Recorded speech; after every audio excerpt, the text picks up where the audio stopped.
Kat is the product manager at Syntasso, delivering oh my God, I'm going to get all the words wrong. Sorry. Critics. An open source cloud native framework for building internal platforms. Kat has worked in tech for over 10 years, and the last 6 have been in platform engineering across all kinds of domains. Away from her work endeavors, Kat is an avid plant enthusiast with dozens of houseplants. She also shares her home with Opal, her equally adored and occasionally demanding feline companion, who's unfortunately not in any slides, I've been told. I know, I feel quite bad now, because usually I put my plants or my cats in my talk, but I haven't today, so... So a big, warm welcome to Kat, please.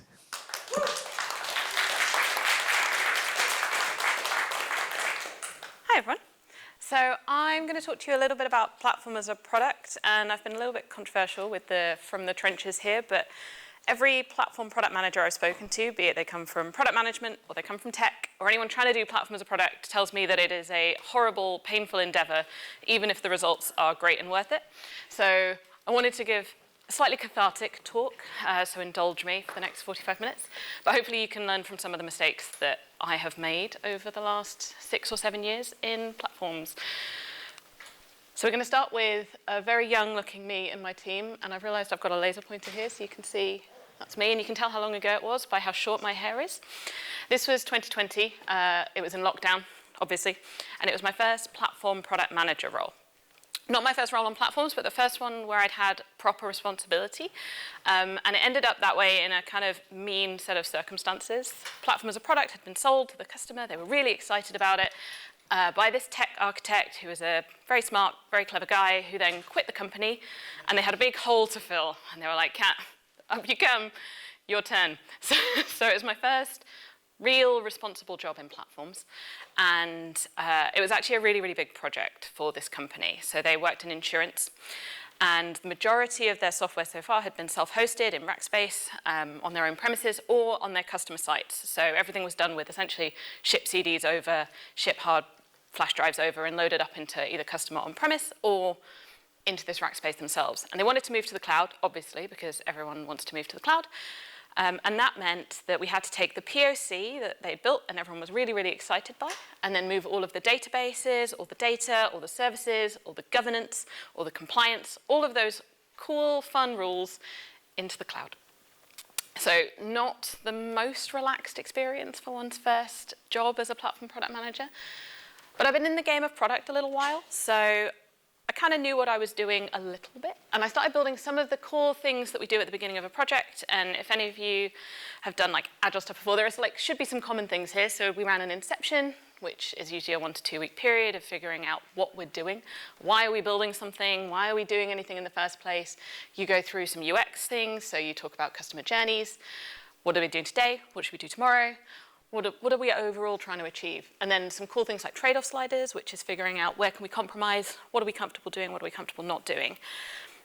Loads of really good feedback. Everyone was very positive. We were really excited, but it was a big fat fail. It took probably 4 times as long to deliver the migration as we thought it would take. We found out that we were blocking absolutely everyone else on this program of work because it wasn't just about migrating to the cloud. We needed to migrate all of the services, so that included the applications that our customers used at the same time. It meant migrating all of the back-end services at the same time, so finance, billing. So all of these application and consumer teams were reliant on the platform being there because they had to deliver to something. And not just to get to prod, to development environments too, because there were a bunch of dependencies between these teams. There was integrations that needed to happen, and you couldn't do that remotely, even though they might have been using some mocks, some stubs, didn't really work in practice. Because what we found was as soon as you move to the cloud, even though you think you're on Microsoft, Azure is completely different and doesn't have half of the things you expect to be there. So there was no lift and shift that was promised by the Microsoft consultants. And it's the same for every other cloud provider. So not just bashing on Microsoft here. But also all of the rules were really complicated because it was insurance, and this old platform had been built up over 15 years. That's 15 years of organizational knowledge baked into software that we had to untangle and try and apply to the cloud. So like security, identity and access management, all of the weird networking and ingress rules that people had. Even the database teams had a bunch of weird configuration that existed on the on-prem versions of SQL that weren't there in the cloud versions of SQL. And it meant that even though we got great feedback about the product thinking and that we got great feedback as a team around platform as a product, We kind of missed all of our milestones. All the other teams weren't able to go to prod when we wanted them to. And I felt stupid, like really stupid. And this is not just imposter syndrome moment. This is like, I know nothing and I don't know what I'm talking about. And it took me a few years of speaking to other product managers and other platform engineers who've moved into this platform product management role and thinking about platform as a product to learn that I'm not the only one who feels like an idiot with these things. Because the domain is complicated. And not only do you need to know the domain of platforms, you need to know domain of the organization, and you go from that cool, fun learning stretch zone to the panic, freak out, I'm going to burn out any minute zone. So that's why I wrote this talk. And you too can learn about platform as a product from the trenches. Thank you for listening to my little indulgent rant about how stupid I feel. Now I'm going to give you the actual talk where you can learn about how not to feel so stupid like I did. But why should you listen to me? What have I got that, everyone else in this room doesn't? Thank you, Chris, for introducing me. I've got 10 years in tech. I don't like saying that because it means that I'm old now. But it means I've been around, and I've been in pretty much every role that you can have in software engineering for this one because I can't stick with anything for more than 5 minutes. So I was a dev for a few years, wasn't very good at it. Then I was a QA for 5 minutes because I was really bad at it. Did Scrum Master and project management, and then into being a BA and a product manager, but specifically in the platform area. So I've done that for over 5 years now as a platform product manager or platform product management adjacent, both in-house and as a consultant. So I've seen lots and lots of other teams do product management and platform as a product and learnt from what they've been doing themselves. And now I'm in quite an exciting role. So thank you for the intro. I'm at Syntasso, which builds Kratix, which is a platform framework. So I spend most of my days talking to platform product managers about their platforms and about the things they're trying to deliver and how they can do platform as a product and use that to build a great platform for themselves on top of our framework. So I've got a lot of different people that I've spoken to about this domain. So hopefully it makes sense what I'm sharing. And 3 things that I wanted to talk about today. Because there's no point in me talking to you about platform as a product until we talk about what is a platform, why they exist, where did they come from, why it's important, why is everyone doing it, why is it so hot. Then we can dig into a little bit about platform as a product and why that has been emergent as a way of doing platform engineering and why is that so important. And also, why is it so hard? Because it's not easy, it is complicated. So I'll dig into a little bit about that. And then I'll finish with how you can do platform as a product and actually be happy about it so you're not just crawling through trenches like I was. So starting, what is a platform? And obviously the Oxford English Dictionary, everyone knows what the basic platform is outside of software. It's a raised level surface on which people or things can stand.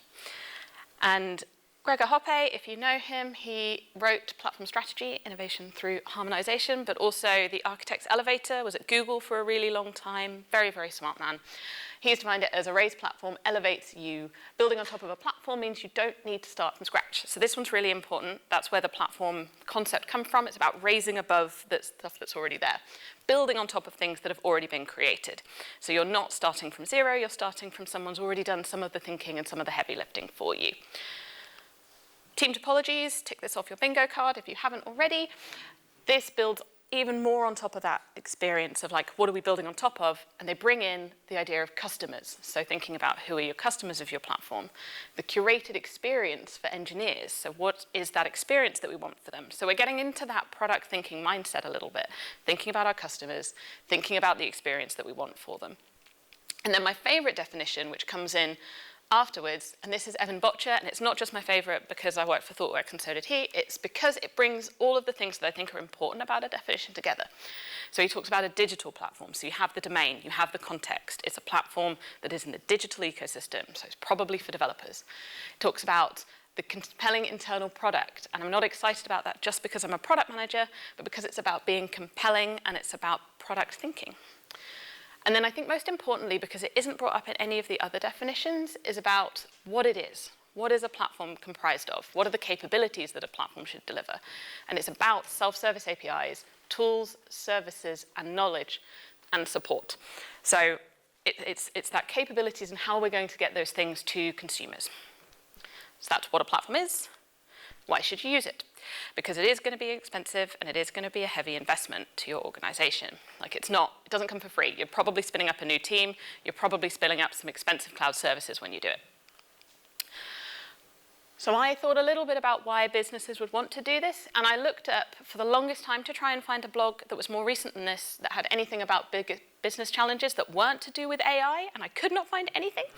So we're back to 2023. And all of these things, I think, can be surmised in 3 different areas and 3 different things that businesses are concerned about. Number 1, increasing efficiency. You need to be able to do more with less. That's a perennial business challenge, that people will always want to have more for less. The second thing is decreasing risk. So that's not just about making sure that you don't get hacked. It's about risk from brand awareness and other brands taking over. It's about reducing the risk of financial problems if you get hacked or if you have any sort of other security challenges. So there's a couple of aspects on that one. And the final one is about going faster. So how do you beat people that have got a really fast speed to market? You need to move faster than them. So all of those concerns that are the biggest business challenges actually, I think, boil down to those 3 areas of increasing efficiency, decreasing risk, and going faster. Which, and here's a bunch of screenshots of different platform technologies, and you don't have to read through them all, because if you look up any platform tech, they will have those 3 things in them. They will talk about increasing your time to market, going faster. They'll talk about cost savings, increasing efficiency, and they will talk about risk reduction. So making sure that you're safe and reducing risk. Every platform tech promises these things. Platforms promise these things. So why wouldn't a business want to do it? It sounds like a no-brainer. And a lot of people have agreed with that sentiment. So we've got the State of DevOps report, which also probably on the bingo cards. 89% of respondents are using internal developer platforms. They are popular. People are using them and doing it. What I think is interesting, though, is we do have productivity gains, but they're actually pretty modest. Like, you scale it across a business, and a 10% improvement in your team's productivity is pretty good, but actually, like, something's going wrong here. Why isn't that number higher for the amount of investment that you are doing in a platform? And then PlatformCon 2025. So PlatformCon, pretty huge now. There's a platform engineering Slack group, which has something like 20, 30, 40,000 people in it. And they run this conference every year, and they had some in-person events. So we had hundreds of people attended in person, thousands of people attending the virtual workshops that they ran last week, and then 25,000 viewers of the virtual content. Last year's PlatformCon, I think, had 40,000 or maybe 50,000 views by the end of it, so expect this number to go up quite a bit. So clearly there is a demand for platform engineering, and platforms are being really, really hot right now. But before I go much further, I would like to talk a little bit about where they came from, because I think this highlights some of the complexity and some of the pain that people feel around platforms, because they're not just super exciting because they're cool and they give you new, help you go faster and reduce your risk, blah, blah, blah, but they came from somewhere. And they came from the age-old software delivery challenge of when you want to release something. So this is what it was like. I'm going to tell a story. This is what it was like for me, but my mum was also a software engineer in like the 80s and 90s and noughties, and she had this exact same experience. So it took us a long time to move from the old way of doing things to the new way of doing things. So we've got our developer over on the left-hand side, writing some cool code. And then you've got a wall. Like in my office, when I had my first job at BT, it was a physical wall. We were in a completely different room, and you had the ops team hanging out in the icy cold server rooms. I would write some cool code. I thought it would be neat, so then I was ready to deploy it, wanted to get it to my customers, but that meant I had to test it on infrastructure. So I would throw it over the fence to Nigel. So Nigel would stand in the server room, and he would install it, and it wouldn't work. And then this back and forth would happen over and over and over and over and over again until you got it right. And you couldn't upgrade anything because there was no cloud. There was no over-the-air updates. You just had to accept that it was on a CD, it was on your customer's hands. Tough. But then clouds came along and we broke down those walls. So we put the ops team and the apps team together. And this happened when I was at my first job. So me and Nigel were working on the same team properly in the end. And he was in my sprints. And he went to stand up and he had to build things with me at the same time so we could get that faster feedback. And that was really cool, except every team needs a Nigel. And as you scale more teams, you end up with more and more operational teams that are operational people that are needed as well. These DevOps people are expensive, they're quite rare. It's like a skill that's highly in demand. So this is less effective because you also end up with each of these teams having their own way of doing things. So they have their own tech stack, they have their own compliance rules, they have their own build systems. All of those things happen at the same time. So it just gets very expensive and complicated. It only scales linearly, which doesn't really work with that increasing. You want increased efficiency, you want to go faster. Linear scaling is not the way to do it. It was anarchy. maybe not full anarchy, but a little bit of anarchy. So instead, we pulled those teams apart a little bit. We kept Nigel in the middle on his own. We called him a platform engineer, and we scaled him across all of the teams. So we all had that consistent way of doing things. Those self-service APIs that meant you could get anything whenever you wanted. That meant we all had the same way of doing things and golden paths. Woo, cool. Except it didn't really work. Because pretty much every team that does that, they already have a way of doing things. I don't know how many of you have worked at startups, but have you ever worked at a startup that had a platform team as one of their first teams? They're crazy. Like, why would you bother? It's so expensive to spin up a platform team, so you're not going to do it. Teams are going to hack things together, and they're going to build things how they want to in their own way. So trying to migrate to a platform team after the fact is really painful. And that's not me advocating for starting with a platform team either, because that is expensive and too hard and you can't move quickly. But if you've already got teams having a way of doing something, that means it's going to be really hard when you try and make them consolidate after the fact. The second point is each team still has deadlines and objectives. So you're asking these teams to change their ways of working. Why would they bother? They have a way of doing things already, and they've also got their own goals that they need to achieve and meet. So they're not going to spend their time changing their ways of working to match what you need. And the final one, which I think I had not considered in enough detail, is that each team has a different tech stack and compliance requirements. So you might have a mobile app team, you've got a back-end team, and you've got a finance team. Each of those teams will have different build needs. So the mobile app team is kind of at the mercy of whatever Apple App Store or Google Play Store says that they can do and how they can release. That finance team is going to have very strict governance and legislation rules so that they can process those payments that they may need to do or manage that data that they have to handle. So those complexities need to be baked into each of the individual things that you provide on your platform. Which means, and this is why I was sad, platform engineering is really technically complex. So if you are a product manager coming into this platform space, you're going to have a really rough time trying to get your head around all of those things at once. Okay, platform engineering is so hot right now, like I said earlier, and this is the Gartner hype cycle. I don't know if people have seen it before, but we are at the peak of inflated expectations for platforms. So everyone thinks that platforms are going to solve every single one of their problems, which means, I don't know if you can read it very clearly on here, they're going to also fall into the trough of disillusionment very soon, which means all those organizations who think platforms are going to save the day and solve the world don't and realize they've just invested a load of money and not got the outcomes they were expecting. And we are already seeing that. So here are some posts that Daniel Bryant pulled out in one of his talks around the DevOps teams on Reddit having spent loads of money and loads of time building a platform, and then no one's using it. Or they've had really bad experience as a platform engineer. Am I a bad platform engineer? Is it the company that I'm at? I don't know. It's not getting results that I expected. And there's another quote up here that we're seeing people with the build it and they will come mentality and not getting the results they expected. So there's all this like problem of why isn't it working? And I feel like it's a little bit like this meme of you've got platform engineering seen as this panacea, this is the thing that's going to solve things for my organization, but actually you've got all the systemic problems that existed in your org before, they're still there, they're not going to go away. So platforms require organizational change too. So you may have siloed ways of doing it, you need to change that ways of working. Those engineers who just want to go and build whatever they want to build, they can't just build whatever they want to build anymore, they need to use the platform. But this is really hard if you've come from a technical background into platform product management. You've gone from thinking in solution mode and building things, how do I change that mindset and go into maybe consultative mode, maybe facilitation mode? That's really difficult. So both sides, both directions coming into platform as a product thinking, from the product thinking or from the platform world, is complicated. And that's where platform as a product came in with the thought leaders. So everyone was like talking about how platform as a product is going to save the world. Platform engineering sucks, so let's treat it as a product. I was one of these people. I am one of these people. So now we can talk about why. Why are the thought leaders banging on about this drum? Well, I think it's great. So one of those quotes I shared earlier was talking about the build it and they will come mentality. So as a platform product manager, I often get brought in after people have thought about this and realized it doesn't work. But I see the mess that is left behind from people who tried this. So the months that people spent on a platform that nobody is requesting resources from, the years sometimes of effort that's gone in to still end up with a ticket system that people have to wait in a queue for before they can get a service. no one comes to it. It just doesn't work.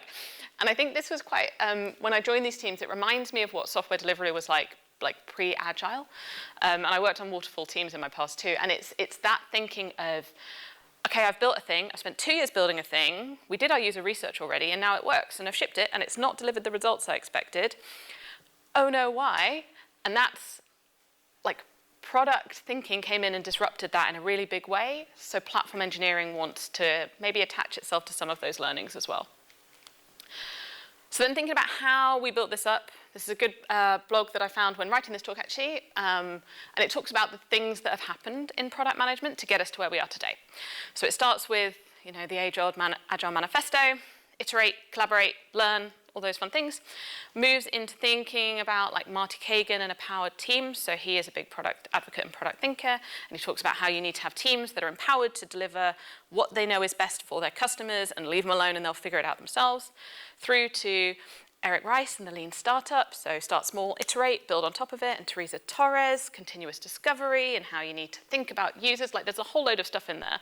But what he does miss that I want to call out, if you haven't read Melissa Perry's Escaping the Build Trap, very, very, very good book. And she talks about how you shouldn't just build things and expect people to use them. You should get rid of all the stuff that people don't use, learn as you go. So that's where some of those product concepts come in. And Paula Kennedy, who is a team topologies advocate and also my boss, she says this in all of her talks, and it's platform as a product is what happens when you apply a product mindset to your internal platforms. And that's where I've come in as the platform product manager. And that is where I realized as well that platform as a product is an emerging discipline. So she's been giving talks on platforms for like 7 years, and only in the past couple of years has she shared that definition.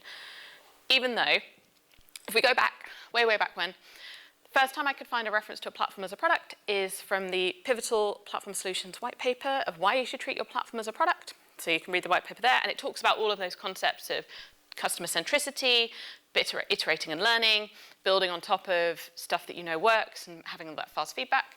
But also ThoughtWorks had applying product management to internal platforms in November 2017. So a while ago now, like pre all of the Gen AI data mesh stuff that's happening at the minute. But it wasn't massively adopted because I was 2020 when I joined as a platform product manager in my first product management role, and that was very, very new to that organization, and it's been new to pretty much every organization that I've worked with since. And I also want to highlight the fact that there is no specifically consistent way of doing platform as a product. So Team Topologies came out with platform as product training course. I only found this out fairly recently that this existed, so it's clearly not that well advertised or that well used across the industry. But PlatformCon 2022 was when that started, and they had themes on platform as a product then, so that was only 3 years ago. They've done 3 more since, but it's still new, it's still growing as an industry. There's no book on how to do platform as a product. And then this is even more recent. So in 2024 was the first platform engineering day at KubeCon. So KubeCon, 10,000, 15,000 people go every year to North America and to Europe. Only just had a platform engineering day, and the first one was really focused on user centricity and platform as a product. They had lots of product managers talking at that first KubeCon. Very exciting. It's been one of the most highly subscribed ones since, so I think it was the most attended last year. They had 2 tracks this year, so it's platform as a product thinking is growing, but it is still new because these are like, people want content around it, and there's no consistent way of doing it yet. Which I think is part of the reason is why it's so hard, because there is no blueprint for this. And it's really hard both technically, as I said earlier, it's a technically complex problem that you're trying to solve, but it's also really hard organizationally because you have to do all the business change stuff. Both of those things are quite complicated things to deal with already. Having to do them at the same time, doubly hard and doubly difficult, but also it's emerging. So it's still not there yet. We haven't figured out the right way of doing it. There's no Prince 2 qualification equivalent for platform product management yet. And what I find most interesting and why I wanted to give this talk so much is the first bit of advice when you do all of this is get a platform product manager. That's what everyone says, get a platform product manager, it'll change your life, it'll be fine. And then people like me get dumped in and we're like, oh my gosh, what am I doing? This is really scary and hard. And that's, I think, because we've got the 2 routes in that I've mentioned before. So how do you get a platform product manager? Because they aren't like we're not a canned breed off the shelf somewhere that you can just pick up. And actually, because we're not a canned breed off the shelf, there aren't many of us either. Like it's such a new role that it's hard to find that many platform product managers. So people grow into it in these two paths. So on the left, we've got the route that I took. As a product manager, interested in technology, maybe was a developer in the past, moving into that platform product manager role, which is okay. You're really, really good at understanding business value and understanding how to get value out of a technical team. Pretty good at understanding how to do things in a way that matches what the business needs are. But technically, it's really confusing. All of the cloud idiosyncrasies, all of the way that the tech stacks fit together, like what's the difference between a self-hosted Kubernetes and AKS and EKS and all of the other different ways of doing Kubernetes? Why do I need to know this? Why are you asking me to make a decision on it? Becomes really overwhelming. Or you've got the other route in, which will be a platform engineer on the team, realizes that the right thing to do is platform as a product, and then puts the hat on themselves and decides to be a platform product manager. And they find it really hard because they are thinking about how to move from solution mode into problem mode. Because when you're an engineer, you're going to be writing the code, you're going to be building the right solution, you're going to be designing that solution, but that's not really the job of a product manager. Instead, you should be thinking more about what value am I going to derive, and that's a difficult transition to make too. And then secondarily, there's going to be a lot of stakeholders that you have to manage when you're dealing with a platform, because the platform tends to be the foundation of your security, your networking, all of your identity rules, like I mentioned at the beginning, compliance, billing and finance are also tend to be baked in quite closely to the platform too. How do you manage all of those facilitation skills, which are probably pretty new to people who've typically been seen as the ones who are basement dwellers, even if they're not? So that's where we come into how to do platform as a product and be happy. So I'm going to tell you a little bit about some product techniques, a little bit about some technical techniques that you can use to do platform as a product in hopefully a little bit more effective way. And I pulled these from my experience and the experience of the product managers that I've worked with. So I hope they'll work for you, but don't sue me if they don't. First, what does it mean to be a product? And this is another Marty Kagan special.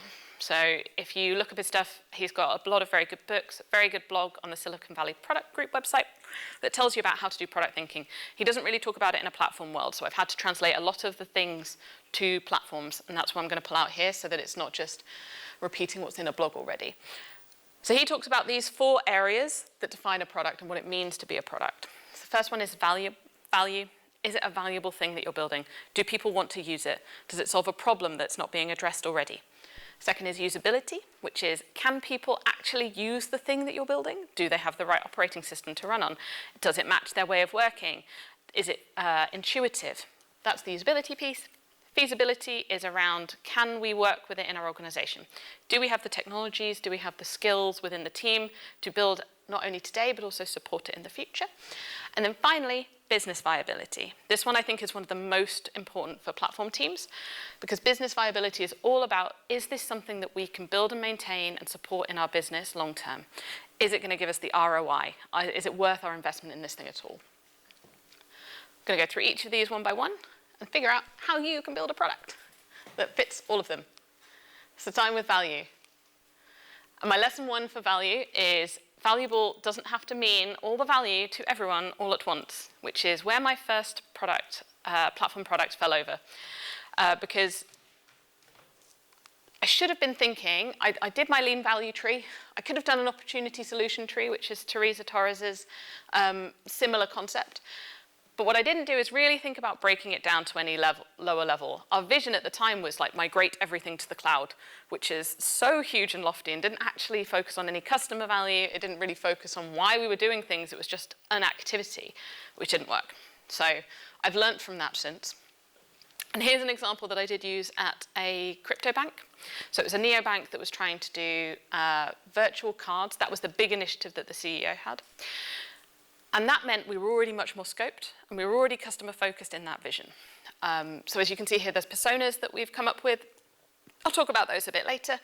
But the real value here is we've broken it down to lower levels. And this doesn't even go to the lowest level that we did eventually. So you can see we've got at the top here, this is our experience. For the tech community, we want to infra as code everything. And for us, to achieve that top-level vision, that meant we could scope this even further so that we met the goal rather than just going an infrastructure as coding everything already, because there were a lot of manual workarounds and clicky button bits that we didn't want to have anymore. But being able to break it down much, much smaller meant that we were able to scope things properly. It meant we didn't have to start again. And like in the first project I worked on, there were months and months and months before we saw a deliverable and got any feedback. Another thing I could have done, and I retrofitted the opportunity solution tree example to my first project, which was actually why we were migrating to the cloud wasn't just because we wanted to be in the cloud. One of the main reasons was we wanted to reduce engineering toil because it took a lot of work to maintain this thing on-prem. Like, just the services didn't exist anymore. We were dealing with patches on patches and patches. It was horrible. So we wanted to reduce that toil. And what we had done is we'd migrated all of the pipelines as our first job. And it took a long time, and I'm not sure why we did it. I think we had some pipeline specialists on the team, so we were like, oh, that'll be the easy thing to do. It wasn't easy, and it had no value whatsoever because no one used the pipelines apart from us. So we should have taken a step back and thought, actually, what are the other things we could have done that might have added more value? We might have wanted to update some of our old services so that they were more modern, so that they were more maintainable, so that we didn't have to spend so much time patching and upgrading. We might want to think about scaling. So this was an insurance company. Every time that there was a big insurance event, so Money Saving Expert was a good example. Whenever he put out a new blog that said there's a great new deal on energy prices, they would get a massive spike in traffic. People would have to predict that, manually update things, and scale it down again so that they didn't waste a load of money. What if we'd had an automation around that? Maybe that would have been a better use of our time. What if we'd actually helped with developer onboarding? This company was massively trying to scale. They wanted to double their engineering force over the next 12 months. So what if we'd focused on the onboarding piece, because it was currently taking months for people not only to get access, but to get upskilled in the systems and services so they could become productive. That would have made a huge impact not only on that individual's productivity, but also the team that was having to onboard and support them. So we never really thought about anything other than what was the thing right in front of our noses. And it was quite broad too, like big scope and big scale here. So this is another team topologies concept of thinnest viable platforms. This is another thing that I didn't use, but I should have done, and thought about like what is the minimum that we could have done to keep the platform small, but also useful for people. And why this one I think is so good is they've got an example. This leads to a GitHub repo, and they've got examples in GitHub of other companies that have used a TVP, how it's worked for them, and how you might do it yourself. So that's a good one to look into. So I've got a little story time. Sorry, I can go back if people want to take the photo. A little story time here. So I am currently working with a financial services organization. They really like Kratix as a framework, and they want to use us as a tool to build components and put those components together and turn them into golden paths for their engineering teams to use. Because what they have at the minute is quite a lot of sprawl, lots of different ways of doing things, and they want a consolidated way of getting stuff into prod that doesn't require a massive cognitive overload for their developers. Sounds really cool.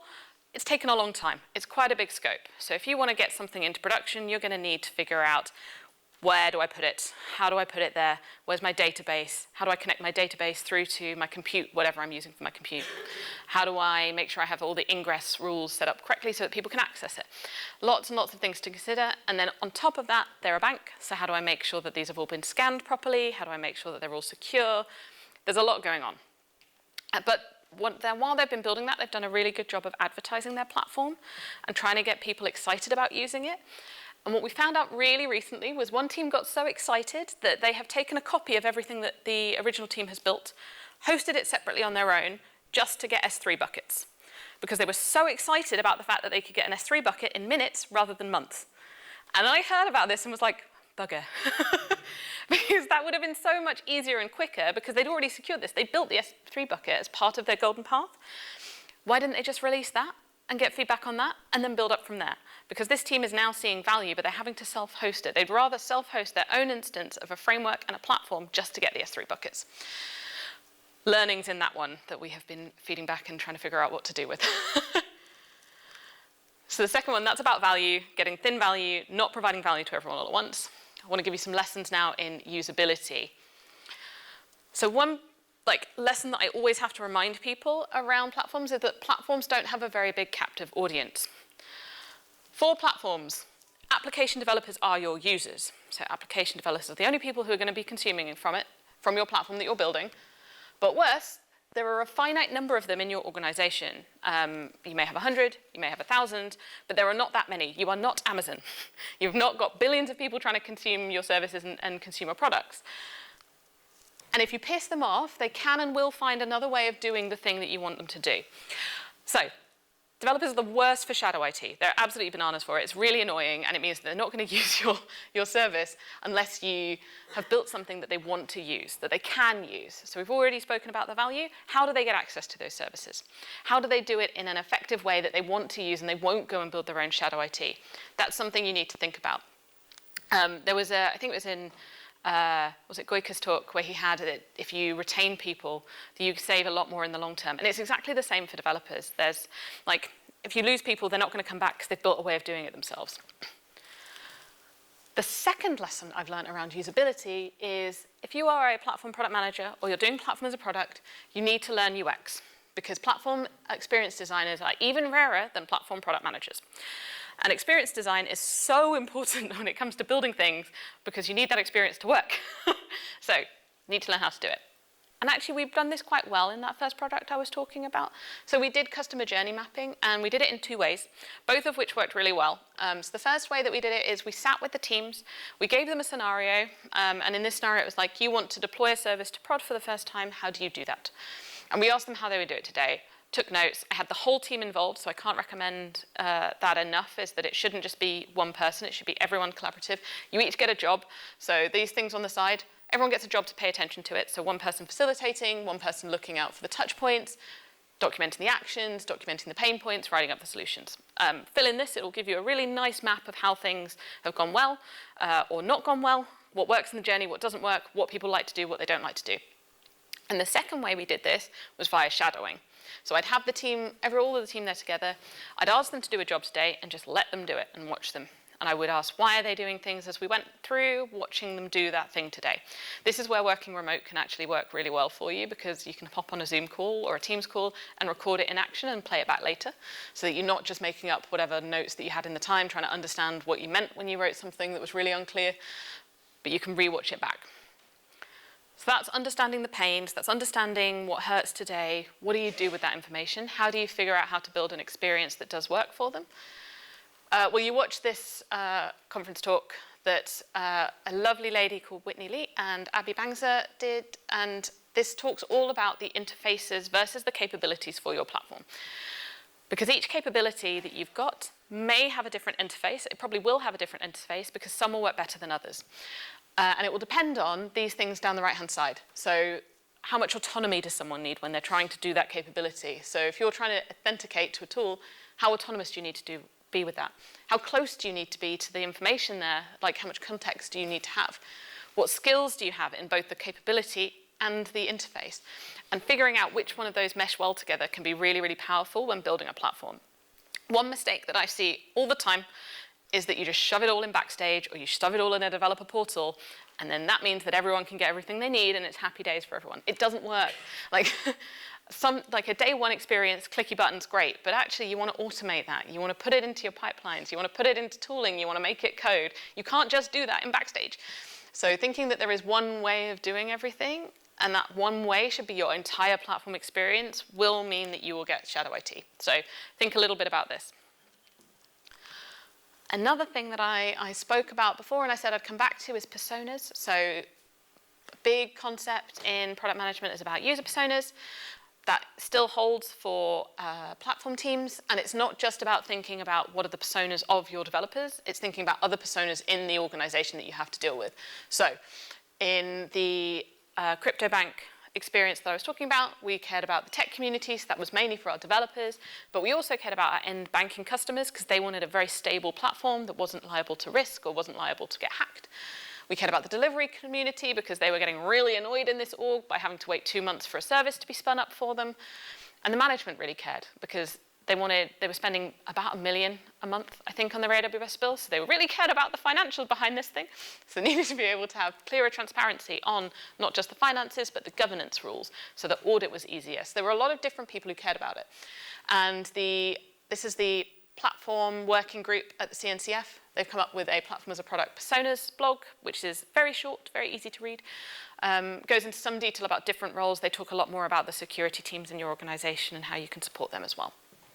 And then if you want to level it up to the next level, You can read this blog that I wrote, which is about another set of mistakes in my career that I've made around forgetting producers. So if you know anything about platform businesses, and I'm talking like Etsy, I'm talking about Amazon, I'm talking about Uber, they don't just have people consuming services, they have a way for people to provide services onto those platforms. So in Uber, you've got people who want to get in a car and a taxi to go somewhere, and then you have the people who drive the car for you. They are producing value to the platform. So if you want to go to the next level and really like massively spearhead, like springboard the amount of success you can have with a platform, not just in like a linear way, but getting loads of people to contribute, worth thinking about the producers too. And that they are the topic of my next little story time. Because one of the companies that I worked with, they're a manufacturing company, and they know that their users need essentially a fully fledged platform before anyone will use it because they do not trust technology at all.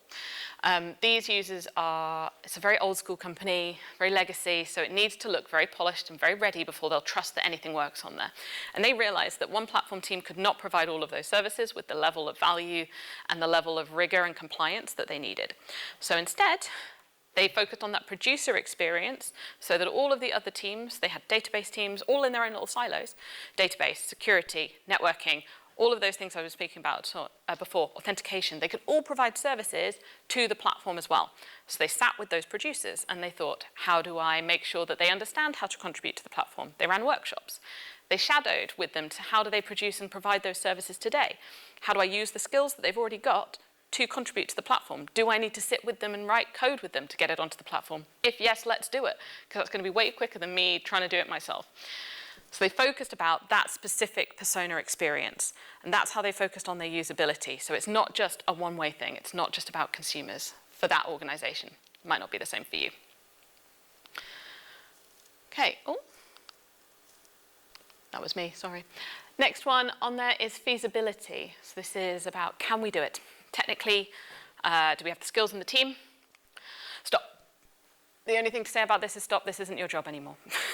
If you're doing platform as a product and you're the platform product manager, this is not your job anymore. And this one's really, really hard, particularly if you're an engineer going into the platform role. And it was hard for me as a product manager going into the platform product role because I thought I needed to know everything. And as someone who is a technician, I've seen them try desperately to build something and get hands on the code again. And sometimes that's good for exploration, but it's really not helpful for your team because they're so unempowered when their product manager tells them exactly how to build something. So that's lesson 4. Feasibility is not your job. The only thing that is your job with the feasibility aspect is making sure that it is someone else's responsibility and it happens. Because you're responsible for the success of your platform as a product as a whole. So how do you make sure someone is doing it? No story time here, just make sure it happens. The final one, which I think is the most important and the most exciting, and the ones where I've had the most success and seen the most like differentiated value in the platform teams I've worked with, is business viability. And the lesson that I learned, and I will not shut up about here, is that teams not directly adding customer value are the first to be cut. And you are a platform team, or an infrastructure team, or a DevOps team, you are not directly providing customer value. So if there is a head on the chopping block, it's going to be yours. Twitter. So everyone remember when Elon Musk bought it? The first teams that were cut from there were the teams that were responsible for scaling the platform when they had loads of load. The ones that were responsible for maintaining the back-end services that were powering things like login. They disappeared, the services went kaput, and it's because, part of the reason I think is because it was not obvious what value they were providing.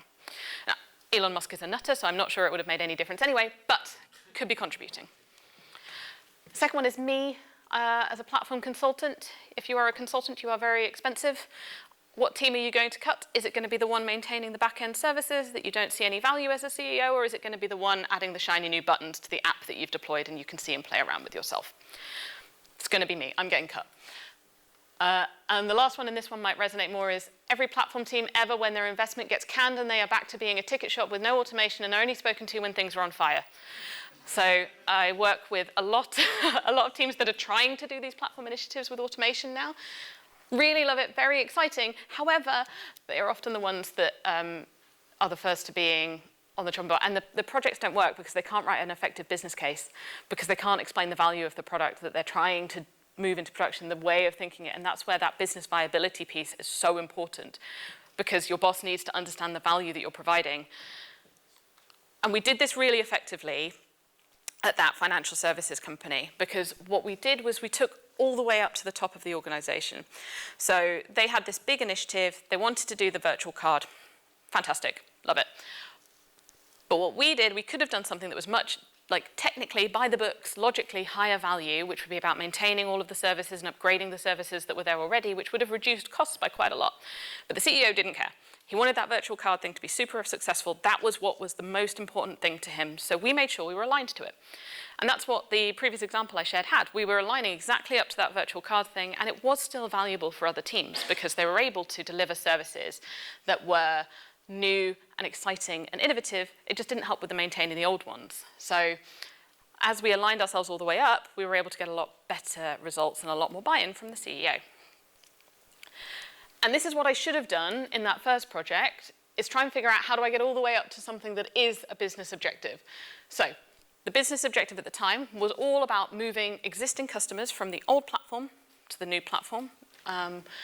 This is the business platform, sorry. So whatever product they were on before, they want to move to the new product. The bet that they had was that they wanted to provide a quote. It was an insurance company. The faster you provide a quote, the better people will have an experience of.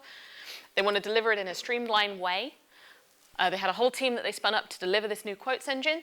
And we should have made it really easy for them to deploy that quotes engine and only focused on that quotes engine and genericized the bits that we could genericize, but actually really align ourselves to that business objective, because then all of those leadership team can really crystal clear see what we're trying to do.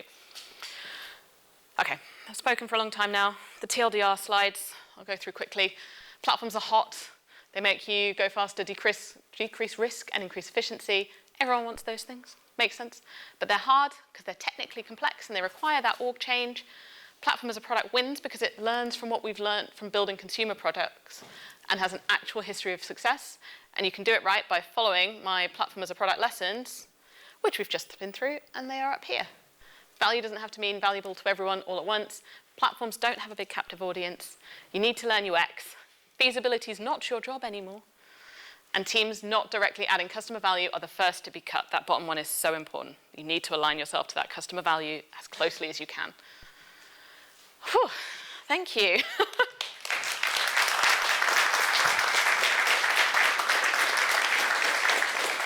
Thanks very much, Kat. We are slightly over time. I will allow one question. So if someone has a really good question that they want to ask, you put your hand up. You can't put it back down. No pressure. Thanks. Thanks, really good talk. I was interested in your the slide about where platform product managers come from, and I think your background, you came from the engineering side into the role. And have you seen examples of people coming into the role from a more pure product, like consumer product background? I have seen them come in and then bounce out very quickly. So it's really, really different dealing with internal customers to external ones because of actually that, you don't have that many of them. So a lot of consumer product roles, particularly ones that are going outside an industry, deal with data, and it's like thousands, tens of thousands, hundreds of thousands of users. But you don't have that in a developer platform. So they're like, why doesn't my dashboard work? How do I A/B test when I have 3 teams that I'm dealing with?